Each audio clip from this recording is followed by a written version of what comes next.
सगळे कपडे पांगलेले.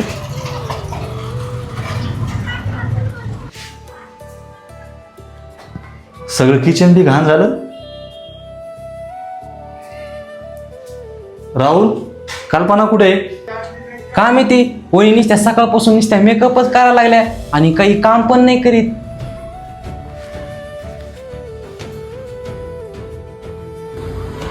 अरे कल्पना, अरे आले तुम्ही. कसा गेला तुमचा आजचा दिवस? दिवस गेला आपला खड्ड्यामध्ये. इकडे एवढे मोठे भांडे पडलेत, इकडे एवढं मोठं धुणं पडलेलं आहे आणि तू स्वतःला एवढी मेकअप करायला लागली. हा, तुम्ही तर म्हणले होते. हा, ज्यावेळेस मी ऑफिस मधून आलो आणि असा पसारा बघितल्या मग डोकं खराब व्हावा ना.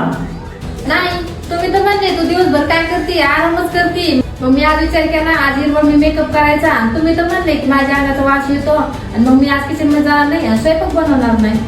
त्याच्यामुळे मी आज एक विचार केला, आज फक्त मी माझ्यावर लक्ष देणार.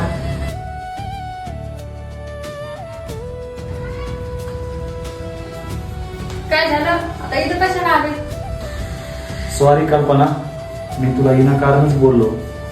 मला तकलीफ तर ह्या गोष्टीची आहे की एक माणूस कधीच एका बाईला समजून घेत नाही आणि हा एक बाई आपल्या घराला स्वर्ग बनवते, तरी पण तिला एकच वाक्य ऐकायला भेटतं की या घरासाठी तो केलं तरी काय. एक माणूस वर्षाचं काम करून ते तरी पैसे घरी घेऊन जातो. एक बाई अख्खा आयुष्य घालते आपल्या घराला सांभाळण्यासाठी, तरी पण तिला ऐकायला तेच भेटतं तू करती काय आणि केलं तरी काय. खरंच कल्पना, आज मला समजलं बायकोशिवाय घर नसतं. ते तुम्हालाच नाही, आजच्या दुनियेतल्या माणसाला कळायला पाहिजे. बायको तर घर आहे आणि घर आहे तर बायको आहे.